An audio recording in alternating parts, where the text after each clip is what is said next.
we did. And we bought and hold rentals as well. We've done short-term rentals and long-term rentals, which I think is always a good plan. I always encourage people to be able to do all those things and kind of look at it in 5 properties. So you can wholesale properties for quick cash. You can flip properties for bigger amounts of cash, generally speaking. And then you can hold properties for building long-term wealth. Welcome, Real Estate Hustler Podcast. I'm your host, Josh Appelman. Today we're joined with Brandon Rickman. He is an Atlanta real estate investor with 500 plus flips, rental, and private lending experience. He's developing a Class A self-storage project and has built and sold consumer brands. Brandon, we appreciate you coming on the show today. If you could let the listeners know a little bit more about yourself. Thanks, Josh. Excited to be on talking with your listeners and sharing some of my experience and mistakes in the real estate world. So like you mentioned, I am based in Atlanta, just north of Atlanta. Have been in real estate for over 25 years, primarily flipping houses for the last 22 years, 23 years now. So started out actually in new construction. So my dad was in real estate construction, and so kind of taught my brother and I how to do construction from the ground up. So that's where we started working for him in the summers and weekends growing up. And then after college, decided to get into flipping. And the first house that we flipped, my wife and I did, was we didn't know anything about it. I was working for another builder here in Atlanta, building houses, and she was a school teacher at a high school here locally. And we said, we wanted to make some extra money. We're tired of living paycheck to paycheck and only having 2 weeks of vacation a year. We kind of wanted to do our own thing. So we said, let's figure out how we can make a little extra money. So we were walking around in our neighborhood that we lived in, and we saw a house that was kind of not being taken care of. And we went up, knocked on the door. And as it turned out, we ended up buying the house, remodeling it. We actually did most of the work ourselves, nights and weekends, laying tile, painting, doing all the work ourselves, which was a huge mistake that we learned from. Probably cost more money and took more time than it should have. But at the end of the day, we sold it, we made money, and we said, wow, let's go do this again. So that's how we kind of started in the flipping, and then eventually grew that to where we were both doing it full time and got up to where we were flipping 100 houses a year. So that's kind of our start. Cool. How do you get 100 houses a year? It's I get how you want to get there, but it's finding the 100 houses per year to flip. That's the big question mark that I have. How did you set up a big funnel with wholesalers? Did direct marketing? How'd that go? Yeah, it was all the above. We actually kind of built to that. So obviously, when you're first starting out, you're not doing all that kind of marketing that we're doing when we were doing 100 houses a year. But actually, after probably 10 years of doing it, I went to work for a buddy of mine who was doing what's called turnkey. So he was buying a lot of houses, remodeling them, putting a tenant in place, and then selling those to investors with a tenant in place. That's called a turnkey model. And he had built that company up to where he was doing 120, 130 houses a year. And so I went and joined forces with him, ran his acquisitions team. He and I ended up starting a few other businesses together. But that's where I really learned how to do all the outbound marketing and how to really scale. And we did everything to answer your question. So we contacted real estate agents. We ended up hiring multiple acquisition managers and training them on different aspects of the business. So working with real estate agents to get properties that were on market that maybe hadn't sold in 30 or 60 days, we can make them an offer. We did all outbound marketing. So we did bandit signs. We actually had 2 guys who were door knocking full time. So they would go to a neighborhood, walk around the neighborhood, knocking on the doors of people, asking them if they wanted to sell their house. If they weren't home, we had door hangers that they would hang on the door. It says, call me if you're interested in selling your house. We had direct mail. We were doing tons of direct mail, pay-per-click. Pay-per-lead wasn't as big back then as it is now, but we were doing pay-per-click, cold calling, texting. So we were doing all of those different techniques, and again, had multiple acquisition managers who were working on different aspects of it. And then we had one acquisition manager who was solely focused on working with other wholesalers. So all day, every day, he's looking at 30, 40, 50 emails from other wholesalers and going through, running the numbers and making offers so that we could buy from other wholesalers as well. And where was the cash coming from, the capital? From private investors, private lenders. So we worked with some hard money lenders, some companies, national hard money lenders. And then over time, we built up private lenders. So we were working with a lot of private individuals who were loaning us money out of their 401k or their Roth IRA, or just, cash that they had in the bank. Got it. That's a ton of work, because the entire transaction process for a single family home, a lot of work for one flip, essentially, correct? Yeah. Yeah, it And that is. lasts 90 days, 120 days, a year. How Yeah. long? I guess it depends on how heavy the lift was. It was, yeah. When I was working with my buddy doing the turnkey stuff, our average cost was $25,000 to $30,000 to make a property ready for a tenant. And then when we switched and went into flipping full time, we were spending 85 to 100 on the average flip. So the time to get those ready was much longer, and the cost was much more to do it. So yeah, it's probably 100 days from start to finish. And then out in the field, project managers, superintendents. Yeah. So it was a team. It's funny when I tell people that we got to where we flipped 100 houses, people assume like, how in the world could you flip 100 houses by yourself? Well, we didn't. Obviously, we had project managers, we had some crews that worked for us full time, and then a lot of subcontractors. And we kept most of those subcontractors busy only on our properties because we were doing so many properties. There was always, we'd have 8 to 12 projects, 15 projects going on at any given time. So we had multiple project managers running each project and scheduling with our contractors and the subcontractors. It was a machine. I mean, it was we had an office with, I think, 9 employees at one time. So yeah, it was a machine to keep up with that kind of volume. What? So that was, but what made it wind down? And then what did it look like when it finally wound down? Because sometimes you build up this wave because you're constantly plowing cash forward on the next project, Yeah. but the back end builds this wave. Did that happen, or how did you wind it down? Yeah, I think it was a combination of things. I think, scale is kind of the sexy word. Everybody wants to scale, scale, scale. And I was part of that too. I kind of got in the mindset of, I want to scale, I want to grow, I want to get bigger, I want to make more money, impact more lives, and help more people. And you don't realize until you start doing that it becomes a full-time, more than a full-time business, and all the stress of handling the finances and the stress of the people and hiring and training and firing. And so it was a combination of just being overworked and overstressed and the market starting to slow down. We transitioned in 2018, I would say, mid 2018, to where we were doing more wholesaling and less flipping. And so through 2019, 2021, even through mid 2022, we were doing way more wholesale, probably 75% wholesale, 25% flipping. So that you're able to still do volume and not have as much time and money tied up in it, especially when we learned about moving on from assignments to do double closings on our wholesale deals, and also use pass-through funding. We were selling to a lot of hedge funds during that time, 2021, 22. And so those guys were super easy to work with. We'd send them a property, and the next day, within 24 hours, they'd send us a price. And, they didn't care how much we were making on it. This is what they were willing to pay, which oftentimes was close to retail. So we used to say, anything we could get under contract from 2020 to 2022, we could sell. It didn't matter what it was, what the price was, there was a buyer.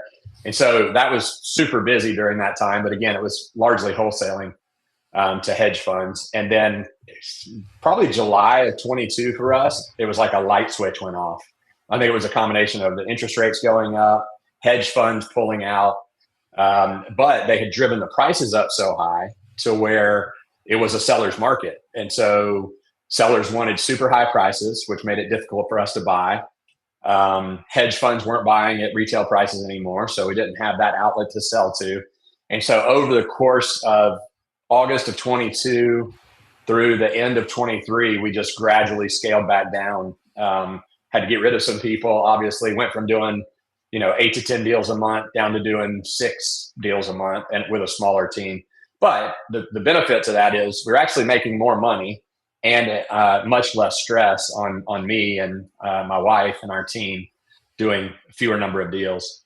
Yeah, say you found out that you're making more deals wholesaling than out there flipping and all the things, and Yeah. it's I mean a large flip, large turn, large project. You've got theta, the time decay, and these projects can just drag on and on and on by the little things, and it's death by a million paper cuts almost. Yeah, So it it's is. And then you're dealing with permitting and inspectors and county issues. And when you move to wholesaling, I kind of did it backwards. Probably a lot of the people that you talk to on the single family side will start with wholesaling and then move to flipping and then move to buy and hold or new construction if they ever get to new construction. I did it backwards. I did new construction first, flipping second, and then wholesaling third. But it was much easier, doing the wholesaling and moving the properties quickly. I think it was in 2022, our average profit per deal on our wholesale properties was $42,000. So we were making a ton of money wholesaling properties without having to go through all of the headache and the yeah. stress of buying the property, remodeling it, and then reselling it. Yeah, because really you're just plowing it back into marketing. The better your marketing, the more exposure, Mm-hmm. then more leads, more closes. Um, Yep. Plus your huge outlets. I mean, it's feed the beast, which that time was the hedge funds. Give Yeah. them what they want, and it's a win-win. If Yep. you knew now, or if you knew then what you know now, what have you changed in your real estate journey? Um, I think one of the things that I've learned is that you have to be flexible in what your business model is and change with the market. We have people who come in, that we work with now and help them. They want to learn how to flip houses, and they're like, "That's all I want to do is flip houses. I don't want to wholesale. I don't want to buy and hold. I don't want to learn sub two or lease options." And I try to encourage them. You need to know how to do a lot of different things because as the market changes, you're going to have to pivot with the market. And so what that's looked like for us, as I mentioned, is when we had great buyers, being the hedge funds, and um, we could find properties at a decent price, and we had somebody that was paying almost retail for them, then we could wholesale and make as much money or more wholesaling than we could flipping without the stress. So we needed to pivot, stop flipping as much, excuse me, start wholesaling more. And then since 2022, because it was such a buyer's or a seller's market, um, we couldn't find as much inventory. So we didn't have the ability to find prices at a low enough price that we could wholesale them, but we could flip them. And because it was a seller's market, it was a little bit harder for us to find property, to find the inventory at the right price. But when we did, and we did a good rehab on it, then it sold pretty quick. So now we needed to pivot back into being a flipper, less wholesaling because there's less properties out there and you can't get them at the right price. But if we could get a property that we could rehab and sell, we could sell it at a premium. So again, kind of pivoted our business model to less wholesaling, more flipping over the last couple of years. Yeah, keep the best and sell the rest. Yeah, Yeah, yeah, we did, and we bought and hold rentals as well. We've done short-term rentals and long-term rentals, which I think is always a good plan. I always encourage people to be able to do all those things and kind of look at it in 5 properties. So you can wholesale properties for quick cash. You can flip properties for bigger amounts of cash, generally speaking. And then you can hold properties for building long-term wealth. So we kind of tell people wholesale 3, flip 1, buy and hold 1. Wholesale 3, flip 1, buy and hold 1. That way you're getting the quick hits from wholesaling. You're getting the bigger hits from the flipping, but you're not having to do that full time. And you're building long-term wealth by holding some of the rentals as you go. yeah. Today money and then tomorrow money, and Yeah. I think that's why you started out at with new construction and then flipping and then wholesaling. Wholesaling provides the today money to pay the Yeah. bills while you're working on everything else. And That's there's it. also there's the dips, there's the valleys where you need today money to fill in the void to get to tomorrow money, which might have been the flip. The properties under contract for 45 days, and you need but everything together, I mean, it works. That's real estate. Yeah. That's a real estate and investment company that the only thing you're missing out on, which your wholesaling took care of, was your brokerage piece. Yeah. um, what are you seeing? That kind of goes into off topic, but on topic. Or wholesalers are starting to be more and more pushed out with legislation. What are you seeing on your end with that? Yeah, I've seen it in some states. We don't have that in Georgia. Again, I'm based outside of Atlanta. We don't have as much of a trouble with it at this point. But I would say, what we're seeing, and this happened years ago as well, when we were buying and holding more properties, rental properties and short-term rentals. And then again, as the seller's market went up, that caused us not to be able to find as many properties. So over the last couple of years, we've, had those properties that we've had for a while. We started selling off some of those. And now I'm starting to see the market shift back into buy and hold. I think in 2026, we're going to have opportunities to buy properties that we can hold on to again. Because the prices are coming down, it's becoming more of a balanced market. So for 2026, we're looking to do more buy and hold. Based on what we're seeing in the market. And to answer your question specifically about legislation that's going on, I have seen other states that are adding regulations around wholesaling and kind of knocking a lot of the wholesalers out. We've always, not when we first started, but now we close on everything we wholesale anyway, whether it's a double close or we actually close on it and then wholesale it off later. So I'm not as concerned personally for that because we do close on everything. But I do think, if regulations continue to expand across the states, it's going to hurt a lot of the wholesalers out there who don't have the ability to close on the properties. Got it. Yeah, I know Ohio, they just changed it up last month, I believe, to where there's no wholesaling at all. And that's wholesaling is signing contracts for the listeners. Get under contract, assign the contract, and then there's a delta that's made between under contract and then what you sell for. And then now I've seen some as well. Sorry to interrupt. I've seen some places too that require a hold time. So you've got to, if you buy a house, in order to keep you from double closing or wholesaling, they want you to own the house for 60 days minimum or 90 days minimum before you turn around and resell it. So that's been some of the suggested regulations that have come out. I don't know that that's been passed in any states yet, but I know that's some of the talk that I've been hearing. Interesting. Got it. Huh. And now you're working on self-storage. Is that correct? That is correct. Yes. Talk to us a little bit about that. How big, size, scope, and what got you into it? Yeah, kind of like my other real estate stuff. I start with the hardest projects first, and I don't know if I'm just a glutton for punishment or if that's just what I fall into. But actually, I wanted to get into something more long term, and so I consider flipping houses, new construction, obviously wholesaling as transactional businesses. So I find a lot, I build a house, I sell the house. Now I got to go find another lot. Or I find a house, I remodel the house, I sell it, I make money. Now I got to go find another house to flip. So those I consider transactional. They're one and done, and then you've got to spend marketing dollars or go find the next project. And so I wanted to do something that I could spend more time and money on up front, but then I could continue to benefit from it for years to come. So I started looking at both multifamily and self-storage all over the country. I was looking for existing self-storage facilities that we could do value add on. So go find a property that was not well maintained or well marketed. We could buy it, fix it up, make it nicer, raise rents, and then hold on to that asset for the long term. And we were doing the same thing, looking at multifamily. And I probably spent 2.5 years looking at both multifamily and self-storage, and just never could find anything that seemed to pencil out. Partially because I was a newbie, I was a beginner, and I didn't have all the knowledge that I needed to pull the trigger on those. But also during that time, sellers were wanting crazy prices for their multifamily and for their self-storage facilities. And so I actually had another wholesaler that I bought property from before, and he sent me 2 houses that were beside each other, and they were combined 4.5 acres. And I looked at them from a flip, what I could buy them for, what I could remodel them for, how much can I sell them, and they both worked as a flip. So I put it under contract to close in 2 weeks, I think. And then while I was doing my due diligence, I found out that the future land use map at the county showed that property as going general commercial.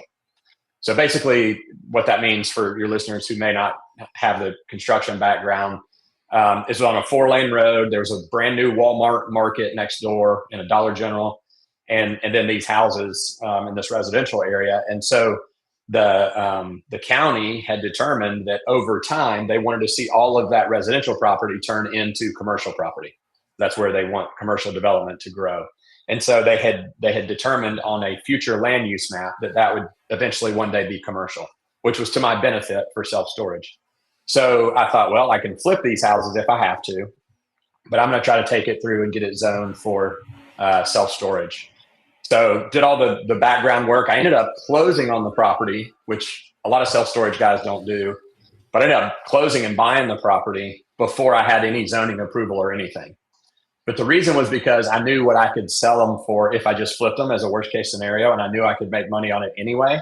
So I thought it's safe to go ahead and close on it, safe to buy the property, try to take it through zoning. If I get approved, I'll go self storage. If I don't get approved, then I'll just flip the 2 houses and sell them. So long story short, we did get approved for self storage.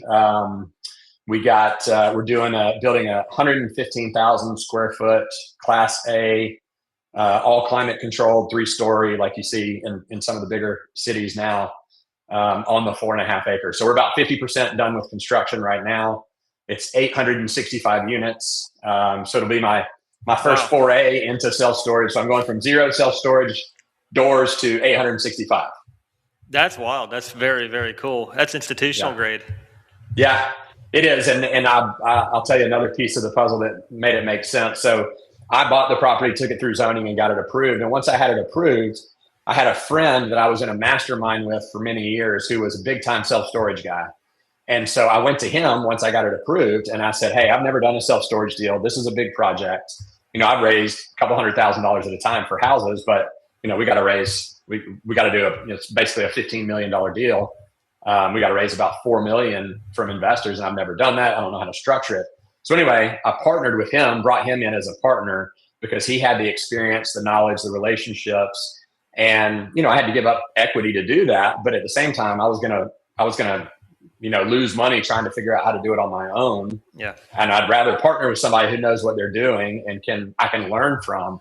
So I brought him in, and that has made a huge difference because I'm learning how to do it from somebody who's very experienced, and he has a lot of great relationships and helped structure the deal, help raise the money. So it's been a great process so far by partnering with him instead of trying to keep the whole piece of the puzzle for myself. Yeah, no, without a doubt. And how is your deal structured with that? Is it a 70-30 investor GP or LP GP, and then split GP from there? Yeah, so we actually made it kind of rich for the investors, which is always a good thing, I guess. They keep them happy, but we did. Yeah, exactly. So it's a little, I thought we were going to hold on to more of the equity on the GP side, but we ended up doing an 80-20. So the LPs get 80%, GPs keep 20, and then we gave them a 7% preferred return. So a little bit less on the pref than some people do, but we gave them 80% equity, 80% cash flow when we sell it, 80% of the profit. So yeah. I'd say your next deal, you'll probably never do pref again. And it's either equity or you get pref, but no equity, or no pref at all. And you get to enjoy the benefits after the thing's built. We did a pref deal too. And to me, it's a loan from the investors, and you can go get a loan anywhere. Yeah, but that's true. It's, but you know what, that's where the learning comes into place. And wisdom is truly through going out there and doing it and learning as you go. Yeah. But you've got a massive asset on your balance sheet too, and that just opens up the doors for more to come. We bought a single family house, and I didn't even care about the house. I cared about the I-1 zoned land on the house. So we subdivided the house off the land, and the land was the asset, but we ended up selling the house too. So you had land for free, sell the house. So that's a major play out there. If you can find different parcels that are already zoned or going to be rezoned, and they're connected to the house, buy the asset, subdivide, and now you've got 2 assets, and use that to your advantage. I mean, it costs money to get it subdivided, but it's worth it. Yeah, absolutely. Have you done some self-storage as well on there? No, I mean, I still own the land. I still have it. I come from new construction too, so we're kind of cut from the same cloth. One thing I cannot stand about new construction, though, is the amount of time that there's no cash flow coming in. Right. So we're predominantly all wrapped around apartments, which you have cash flow. Now you just got to increase the value. So I've got 3 good parcels that are ripe for developing. Just getting in the mindset and that comfort level. So are they good for self-storage developing or multifamily? Either or. I mean, the zoning will work for either one. Cincinnati, I've got a prime location in Cincinnati. The other one's in Walton, outskirts of Cincinnati. So, and the other one would be multifamily only. So, but we can certainly discuss that off the call. Yeah, I'd love to. We're looking for looking for some more self-storage land right now. So Yeah, we can talk about that offline. it's hard to come by, that's for sure. Yes. Especially if you get it entitled. Well, if you get it Mm-hmm. entitled, it's one thing. If you go out and buy it and already entitled, I think all the equity's already gone at that point. Right. Buy it. But for the listeners, how would you guide them towards getting started in their real estate investing career or journey, knowing that what you now know?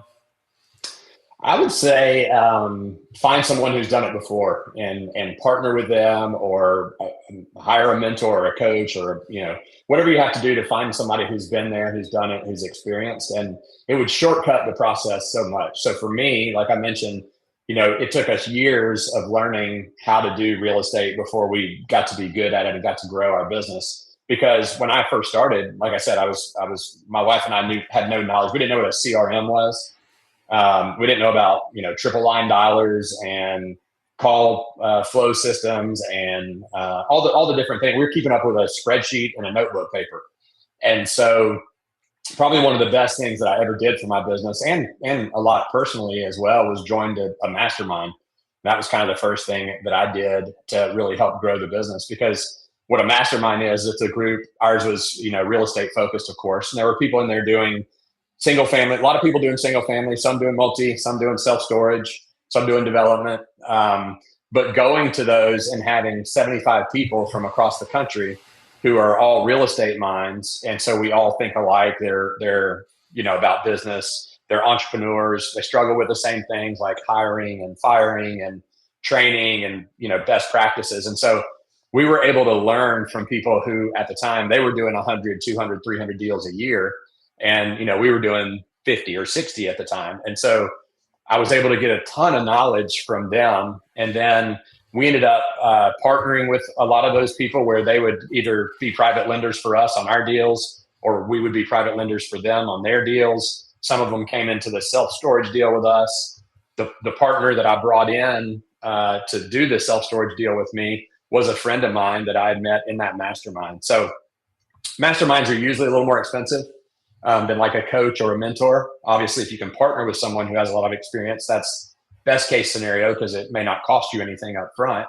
But if not, hiring a mentor, hiring a coach, I think is a great thing, because and make sure it's somebody who's reputable and somebody who has experience and knowledge and has done it and is doing it, whatever avenue of real estate you're looking to go into.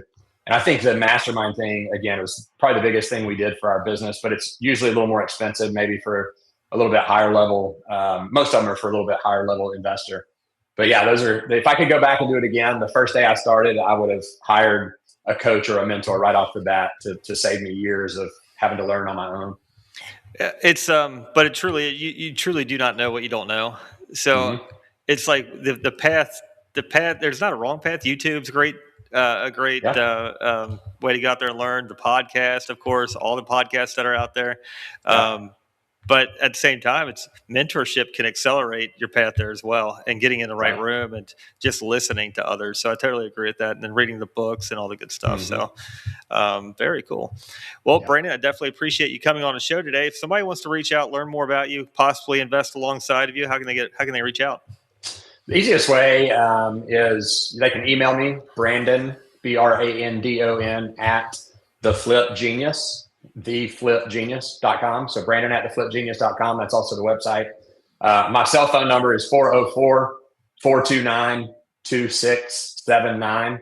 It's my personal cell phone number. I actually answer it.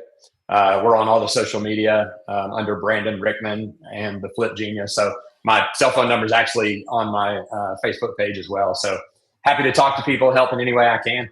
Cool. Awesome. Brandon, definitely appreciate your time today. Look forward to following you. Thank you. Thanks, Josh. Appreciate it. All right. Bye.